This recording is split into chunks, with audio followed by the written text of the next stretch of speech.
Hey guys, it's Wilson. We got a short week this week. I don't know if that really makes any difference during all the shutdown. But today is the beginning of our building cycle. So I'm going to give you guys 2 weeks to build your animal feeders. Taking a look at the bullet points, first one is you guys are going to screw up. If you've not built a bird feeder out of recycled stuff before, you're going to run into problems you didn't anticipate, and some of those problems you're going to cause yourself, either with your design or your assembly choices. So, expect that. Failure is not a problem. It's just part of the process. You guys will fail as you learn how to do this. So learn from your mistakes, grab more recycled material, and try again. And learn. That's how it works. I'm going to ask you guys to take some pictures as you go. Part of the portfolio requirement on this one is to have, I think, 6 pictures of your assembly process. So take those as you go, and then you'll have them ready for yourself. And as you do this, I expect that you guys will learn more about how to design a bird feeder and make some design changes as you go. So if you come up with a better idea, go with it. This is all about successfully feeding animals, not getting it done quickly, not getting it over with, but having a design that actually does its job. So, as you learn from the process of building, make improvements. I guess the last thing I want to tell you guys as far as what's on the PowerPoint is if you are in second period, you all of your grades from week 1 through week 6 of the shutdown have disappeared. I'm aware of this. I'm working with it. It will be solved by the end of the week, one way or another. So don't worry about it. I will let you guys know when it gets fixed. All right. I do want to show you guys my design for a bird feeder because I'm running into problems with it. So this is my design.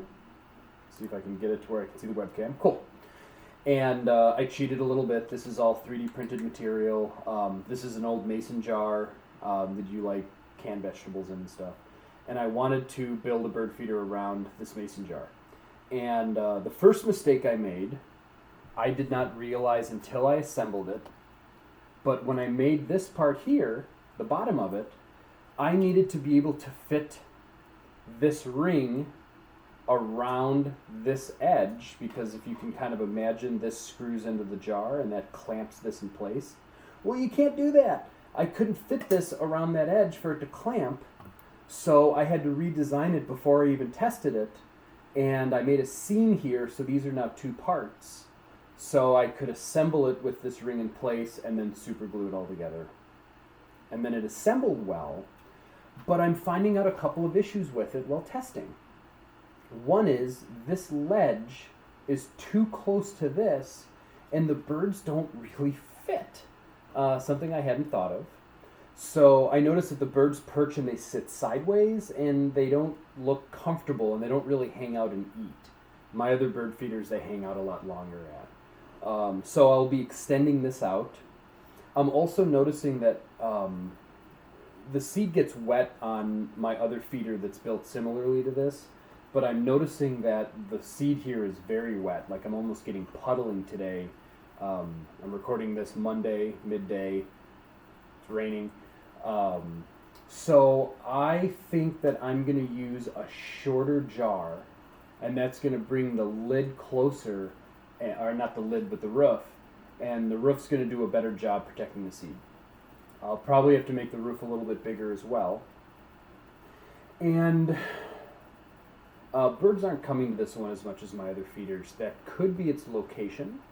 So I'm going to look at maybe hanging it somewhere a little different. But I'm also noticing that to a bird, this seed might look very detached from the seed that they're eating. I have, again, another bird feeder that's similar to this, and there's not this gap here.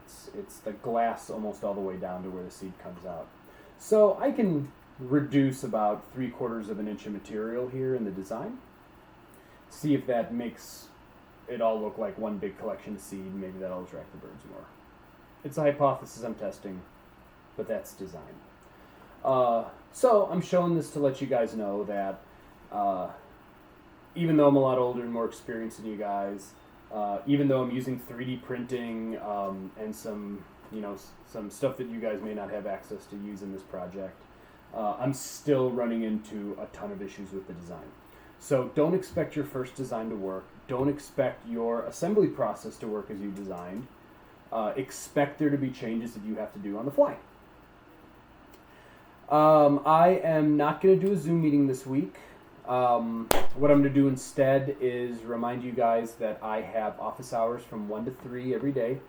And what I want you guys to do is send me pictures of what you're working on and ask me questions over email. And I'll be able to help you guys on the fly when you guys need help. So I will put an update next week, but we're going to be doing the same thing for the next 2 weeks. So this is your time to get it built, get all that worked out. Super important. When you guys get this thing built, I want you to install it and I want you to start testing it.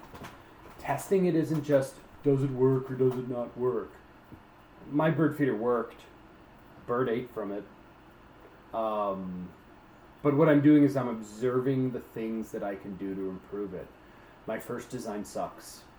I know that, but what I need to figure out is why does it suck so that I can improve it. So I've been watching my bird feeder in action. I've been watching how the birds eat. I'm watching how it compares to other bird feeders. I'm watching how the rains interacted with it. I've watched the process of me filling it, and I've noticed that there's some issues in the design as far as filling it. I thought it'd be really cool to tie the lid on, so the lid just slides in place, and it doesn't fit as well as it could. So when I redesign this to protect the seed better, I'm also going to redesign that hole a little bit so that the jar fits in deeper and I get a more solid, stable connection.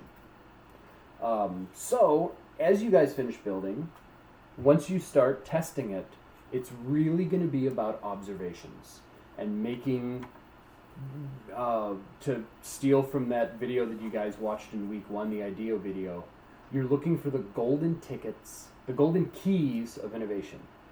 So what little things are like, they're working, but they could be working a lot better in your design. And that's what you're going to need 3 weeks from now. So after 2 weeks of this building and testing, we're going to have a week where you guys are going to really focus on collecting those observations and doing a little write-up, not a write-up chart. It's going to be a chart, no paragraphs, don't worry. But a little write-up on what worked, what didn't, and what can be improved. And you're going to see how well your design fits those criteria. All right. That's everything I need to tell you guys. Again, no Zoom meeting this week. Forget what it says down here on Thursday. I'll delete that by the time I post the video. And please shoot me some emails. Let me know how you guys are doing. And let me know any problems you guys have assembling these things, and I'll see if I can do some creative problem solving with you. All right, guys. Catch you next week.